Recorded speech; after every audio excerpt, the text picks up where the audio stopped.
2025 SLST 9, 10, 11, 12 new update রয়েছে এই ভিডিওতে। ভিডিওটা মন দিয়ে দেখো, আশা করি অনেক প্রশ্নের উত্তর পেয়ে যাবে। প্রফেশনাল সার্টিফিকেট নিয়ে গুরুত্বপূর্ণ আপডেট। যাদের প্রফেশনাল সার্টিফিকেট রয়েছে তোমাদের জন্য এই ভিডিওটা ভীষণ গুরুত্বপূর্ণ। প্রফেশনাল সার্টিফিকেট, অরিজিনাল সার্টিফিকেট, এমন একটি আপডেট সামনে এলো, তোমরা দেখে নাও। আশা করি তোমাদের যে প্রবলেমটা হয়েছে সেটা কিন্তু মিটে যাবে।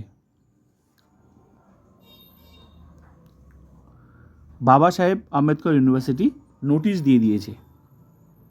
এখান থেকে যারা পাস করেছো তোমরা দেখে নাও, এখানে পরিষ্কার করে কিন্তু বলে দিয়েছে নোটিশে।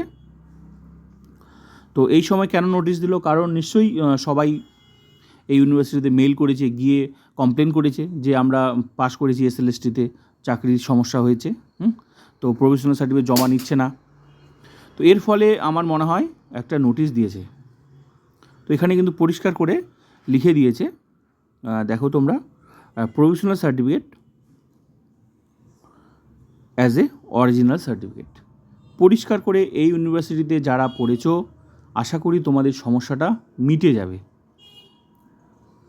আর বলেও দিয়েছে যে 20-22 সেশনের পর থেকে কোনো কনভোকেশন প্রোগ্রাম হয়নি, যার ফলে এই সমস্যাটা হয়েছে। তো এরা কিন্তু পরিষ্কার করে ওই ইউনিভার্সিটি থেকে পরিষ্কার করে জানিয়ে দেওয়া হলো যে প্রফেশনাল সার্টিফিকেট, যে প্রফেশনাল সার্টিফিকেটটা দেওয়া হয়েছে সেটা কিন্তু বলছে considered as a original certificate.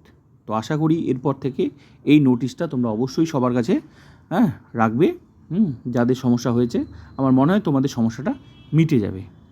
তো যে যেখান থেকে পড়ো না কেন, সেখান থেকে যদি তোমরা এরকম করে একটা নোটিশ, যদি তোমাদের প্রফেশনাল সার্টিফিকেটই পড়ার কোনো অরিজিনাল সার্টিফিকেট দিয়ে না থাকে, তাহলে তোমাদের, আমার মনে হয় এরকম একটা করে যদি নোটিশ তোমরা দেখাতে পারো, তোমাদের সমস্যা মিটতে পারে।